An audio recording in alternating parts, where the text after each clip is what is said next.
अच्छा बनता है और अलग अलग चीजें यहाँ पर हैं, झूले लगे हैं ढेर सारे और यहाँ के टीचर भी बहुत अच्छे हैं, हमको अच्छा संस्कार देते हैं, पढ़ने में हमको पढ़ने में तेज करते हैं।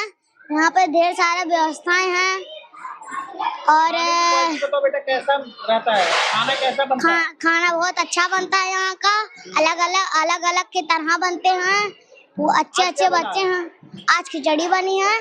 कैसा बना? अच्छा बना है। अच्छा बना है? हाँ, थैंक यू। घर पे भी ऐसा बनता है? नहीं, ऐसा नहीं बनता। मॉडल स्कूल के तौर पे ये विकसित किया है आपने, कैसे क्या क्या यहाँ आधुनिक सुविधाएं बच्चों को दी जा रही है, गरीब बच्चों को? देखिए, ये पीएम श्री प्राथमिक विद्यालय मूड़घाट बस्ती सदर जो है, ये एक ज़िले का ही नहीं बल्कि प्रदेश स्तर का मॉडल स्कूल है, जहाँ पे हमारे द्वारा हमारी जो पूरी टीम है शिक्षकों की, उनके द्वारा नियमित शिक्षा के क्षेत्र में नए नए प्रयोग किए जाते हैं, नवाचार किए जाते हैं।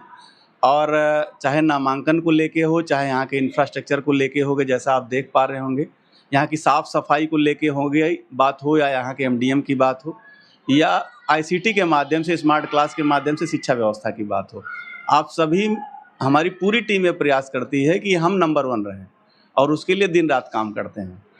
अगर हम बात करें कि इस पूरे, चूँकि जब मैं यहाँ आया, मैं 2016 में यहाँ पे आया और उस समय भी इस स्कूल की स्थिति काफ़ी बुरे दौर में थी। आप सभी लोगों ने उसको देखा है।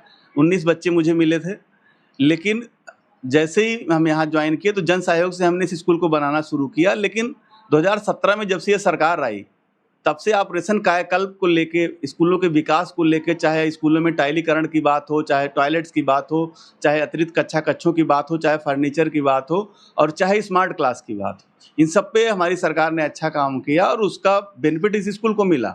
आज ये गवर्नमेंट ऑफ इंडिया ने इसको पीएम श्री स्कूल की कैटेगरी में रखा है, जहाँ पे राज्य सरकार द्वारा तो सुविधाएं दी ही जा रही हैं, भारत सरकार द्वारा भी तमाम तरह की सुविधाएं इस विद्यालय के बच्चों को दी जा रही हैं।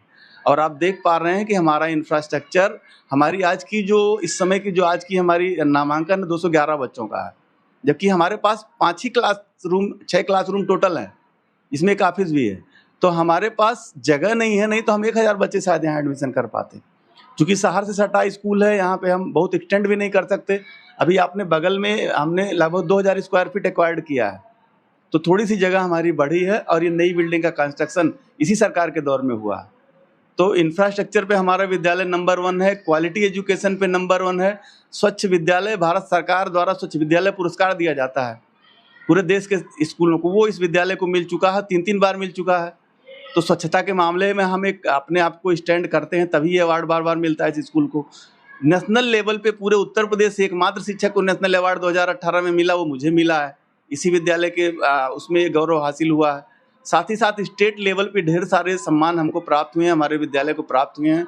जनपद स्तर पे भी जो भी बड़े इवेंट होते हैं वहाँ इस स्कूल को सम्मान मिलता है।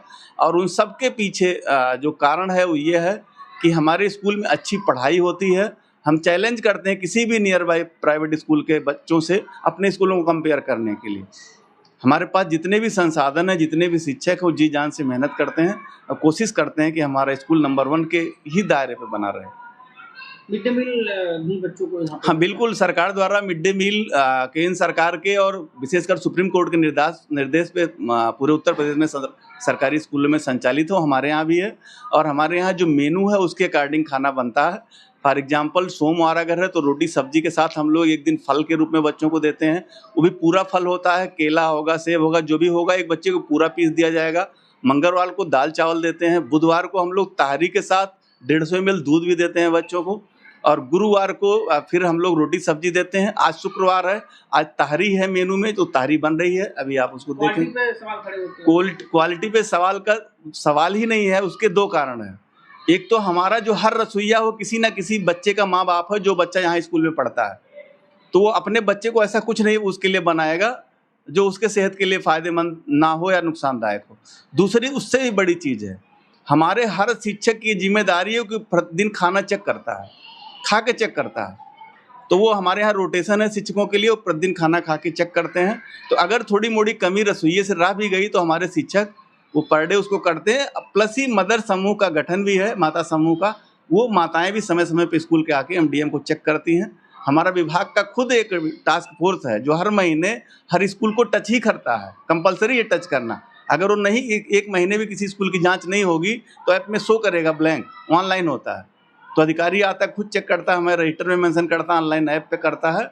और मेरा खुद का ये मानना है कि हमारे बच्चे अगर स्वस्थ नहीं होंगे तो अच्छी पढ़ाई नहीं कर पाएंगे।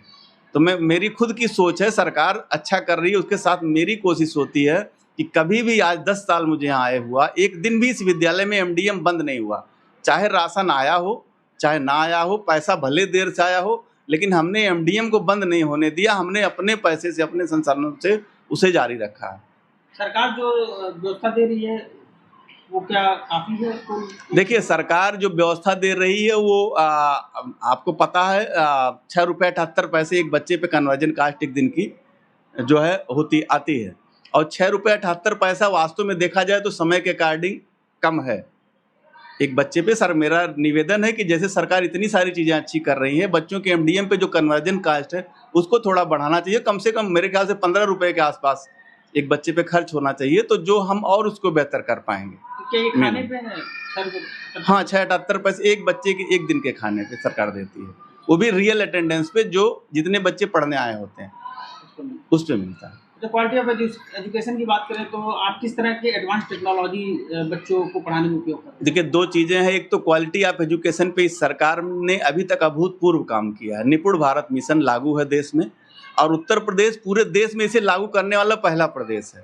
इवन मैं पहला से भी पहला बोलूँ तो शायद बुरा नहीं होगा, क्योंकि निपुण भारत मिशन 2021 में भारत सरकार ने लागू किया, लेकिन उत्तर प्रदेश सरकार ने 2019 में ही मिशन प्रेरणा लागू कर दिया, जो निपुण भारत का ही रूप था।